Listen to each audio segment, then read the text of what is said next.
अस्सलाम वालेकुम नाज़रीन, आप देख रहे हैं प्रोग्राम दुनिया मेरे आगे और मैं हूं गुलाम नबी मदनी।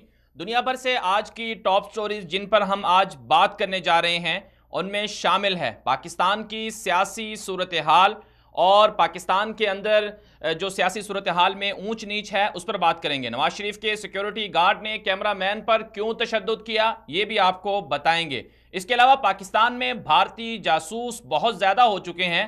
एक और बड़े भारतीय जासूस को पाकिस्तान से रिहा किया गया है।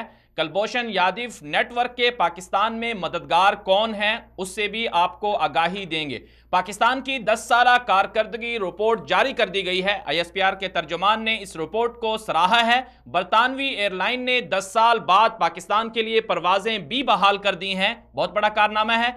पाकिस्तान और बरतानिया के ताल्लुकात अब बेहतरी की जानिब गामजन हैं। वजूहात क्या हैं ये भी आपको बताएंगे। इसके साथ साथ हूसियों और यमनी हुकूमत के दरमियान अमन मुज़ाकरात के बाद सूरत हाल एक मरतबा फिर कशीदा हो गई है और अल हदीदा में हूसियों की गोलाबारी भी जारी है। और फिर यमन का मुस्तकबिल क्या होगा। यमनी हुकूमत ने हूसियों को मुज़ाकरात से मुनहरिफ होने का जिम्मेदार भी करार दिया है। ये सारी सूरत हाल भी आपके सामने रखेंगे। ईरान में महंगाई और गुर्बत के खिलाफ मुजाहरे जारी हैं और ईरानी हुकूमत का मुजाहिरीन पर जबर तशद्दुद भी जारी है। इससे भी आपको आगाही देंगे। और सबसे बड़े जो अहवाज शहर है ईरान का, वहां पर पुलिस और खुफिया एजेंसियों ने बड़े पैमाने पर क्रैकडाउन भी शुरू कर रखा है।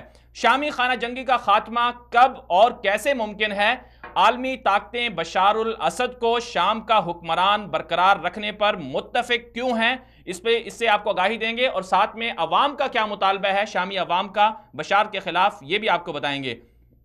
इसके साथ साथ चीन ने 40 साला माशी तरक्की की रिपोर्ट जारी की है और चीन तरक्की के बावजूद आलमी बालादस्ती का मुतलाशी नहीं है, ये कहना है चीनी सदर का। और इसके साथ साथ एक और स्टोरी शामिल करेंगे क्योंकि आज दुनिया भर में अरबी ज़ुबान का आलमी दिन मनाया जा रहा है। मुसलमानों के लिए अरबी ज़ुबान की अहमियत किस कदर ज़रूरी है और मुस्लिम माशरा किस तरह से अरबी ज़ुबान को फ़रोग़ दे सकता है, ये भी आपको बताएंगे। और आखिर में आपको बताएंगे कि सऊदी अरब के अंदर जो खजूरों का बहुत बड़ा बाग है उससे आपको आगाही देंगे। तो ये हैं वो टॉप स्टोरीज जिन पर आज हम बात करने जा रहे हैं। दुनिया भर से टॉप